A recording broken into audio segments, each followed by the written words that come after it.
नाही नाही, युद्ध परिस्थिती झाल्यावरती हे सगळं होणारच होतं.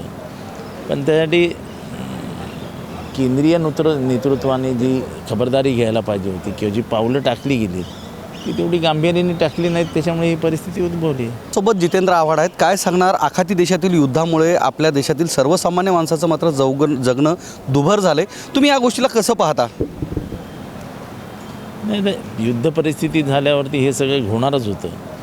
पण त्यासाठी केंद्रीय नेतृत्वाने जी खबरदारी घ्यायला पाहिजे होती किंवा जी पावलं टाकली गेली ती तेवढी गांभीर्याने टाकली नाहीत, त्याच्यामुळे ही परिस्थिती उद्भवली. आज म्हणजे सध्या 10वी-12वीच्या परीक्षा चालू आहेत. बरेचसे विद्यार्थी बाहेर शिकायला असतात. मुंबईतही बरेच विद्यार्थी शिकायला आहेत. त्याच्यामुळं ज्या छोटे मोठे हॉटेल्स आहेत, रेस्टॉरंट आहेत, ते सुद्धा आता बंद पडलेले आहेत, ज्याच्यामुळं या लेकरांच्या शिक्षणावर सुद्धा गंडांतर आले. नाही, हे परिस्थिती खराब होणार तर सगळ्या बाजूनी होईल ना, ते काही एकाच बाजूनी होणार नाही. पण याचा विचार केंद्रीय नेतृत्वाने करायला पाहिजे की हे कसा याच्यातनं मार्ग काढायचा.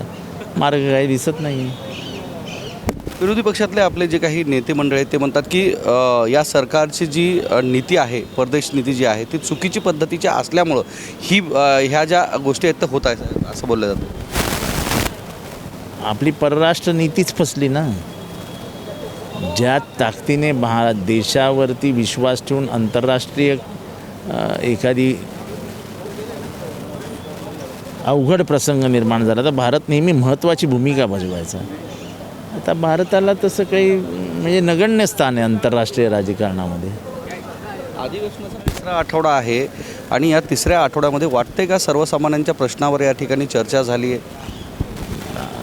किंबहुना सभागृहाचं गांभीर्य संपलं असं माझं मत आहे. या 3 आठवड्यामध्ये सुद्धा अजित पवार यांच्या मृत्यूवर अद्यापही चर्चा झाली नाही, अद्याप गुन्हा दाखल झाला नाही आहे.